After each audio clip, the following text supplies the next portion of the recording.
तीन पौराणिक कहानियां, इसलिए भगवान विष्णु ने लिया राम अवतार। आज हम आपको तीन पौराणिक प्रसंग बता रहे हैं जो भगवान विष्णु के श्री राम के रूप में अवतार लेने से संबंधित है। पहला प्रसंग, जय विजय को दिया था सनकादि मुनि ने श्राप। एक बार सनकादि मुनि भगवान विष्णु के दर्शन करने वैकुंठ आए। उस समय वैकुंठ के द्वार पर जय विजय नाम के दो द्वारपाल पहरा दे रहे थे। जब सनकादि मुनि द्वार से होकर जाने लगे तो जय विजय ने हंसी उड़ाते हुए उन्हें बेंट अड़ाकर रोक लिया। क्रोधित होकर सनकादि मुनि ने उन्हें 3 जन्मों तक राक्षस योनि में जन्म लेने का श्राप दे दिया। क्षमा मांगने पर सनकादि मुनि ने कहा कि तीनों ही जन्म में तुम्हारा अंत स्वयं भगवान श्रीहरि करेंगे। इस प्रकार 3 जन्मों के बाद तुम्हें मोक्ष की प्राप्ति होगी। पहले जन्म में जय विजय ने हिरण्यकशिपु व हिरण्याक्ष के रूप में जन्म लिया।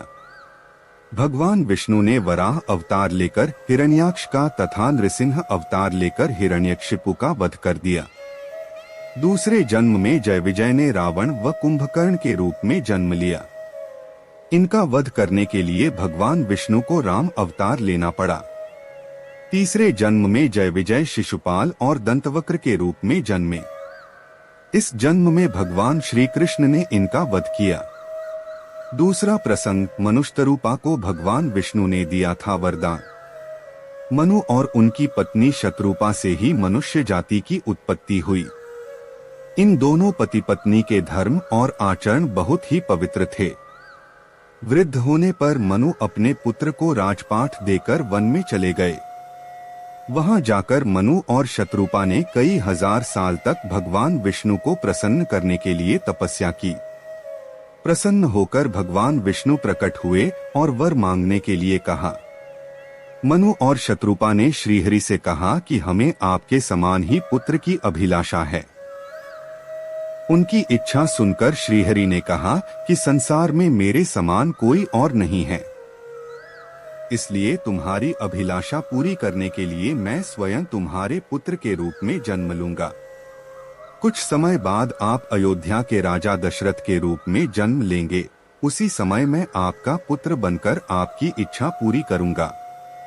इस प्रकार मनु और शतरूपा को दिए वरदान के कारण भगवान विष्णु को राम अवतार लेना पड़ा। तीसरा प्रसंग, नारद मुनि को हो गया था घमंड। देवर्षि नारद को एक बार इस बात का घमंड हो गया कि कामदेव भी उनकी तपस्या और ब्रह्मचर्य को भंग नहीं कर सके। नारद जी ने यह बात शिवजी को बताई। देवर्षि के शब्दों में अहंकार भर चुका था। शिवजी यह समझ चुके थे कि नारद अभिमानी हो गए हैं। भोलेनाथ ने नारद से कहा कि भगवान श्रीहरि के सामने अपना अभिमान इस प्रकार प्रदर्शित मत करना। इसके बाद नारद भगवान विष्णु के पास गए और शिवजी के समझाने के बाद भी उन्होंने श्रीहरि को पूरा प्रसंग सुना दिया। नारद भगवान विष्णु के सामने भी अपना घमंड प्रदर्शित कर रहे थे। तब भगवान ने सोचा कि नारद का घमंड तोड़ना होगा, यह शुभ लक्षण नहीं है। जब नारद कहीं जा रहे थे तब रास्ते में उन्हें एक बहुत ही सुंदर नगर दिखाई दिया, जहां किसी राजकुमारी के स्वयंवर का आयोजन किया जा रहा था।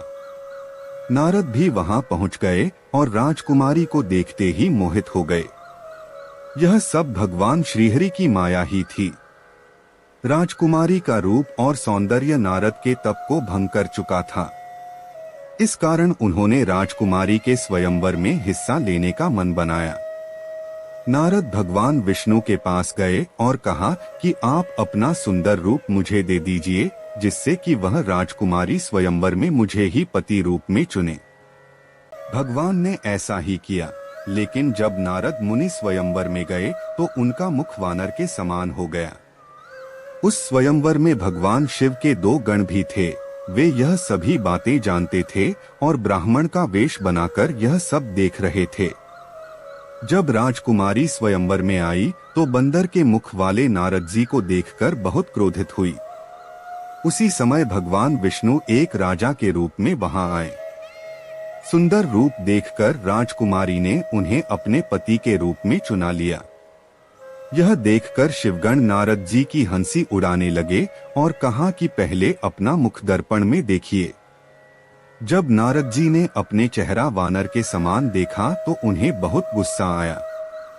नारद मुनि ने उन शिवगणों को राक्षस योनि में जन्म लेने का श्राप दे दिया।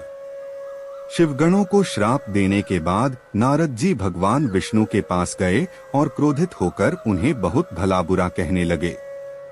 माया से मोहित होकर नारद मुनि ने श्रीहरि को श्राप दिया कि जिस तरह आज मैं स्त्री के लिए व्याकुल हो रहा हूँ, उसी प्रकार मनुष्य जन्म लेकर आपको भी स्त्री वियोग सहना पड़ेगा। उस समय वानर ही तुम्हारी सहायता करेंगे। भगवान विष्णु ने कहा ऐसा ही हो और नारद मुनि को माया से मुक्त कर दिया। तब नारद मुनि को अपने कटु वचन और व्यवहार पर बहुत ग्लानि हुई और उन्होंने भगवान श्रीहरि से क्षमा मांगी। भगवान श्रीहरि ने कहा कि ये सब मेरी ही इच्छा से हुआ है, अतः तुम शोक न करो। उसी समय वहां भगवान शिव के गण आए, जिन्हें नारद मुनि ने श्राप दिया था। उन्होंने नारद मुनि ने क्षमा मांगी। तब नारद मुनि ने कहा कि तुम दोनों राक्षस योनि में जन्म लेकर सारे विश्व को जीत लोगे, तब भगवान विष्णु मनुष्य रूप में तुम्हारा वध करेंगे और तुम्हारा कल्याण होगा। नारद मुनि के इन्हीं श्रापों के कारण उन शिव गणों ने रावण व कुंभकर्ण के रूप में जन्म लिया और श्री राम के रूप में अवतार लेकर भगवान विष्णु को स्त्री वियोग सहना पड़ा।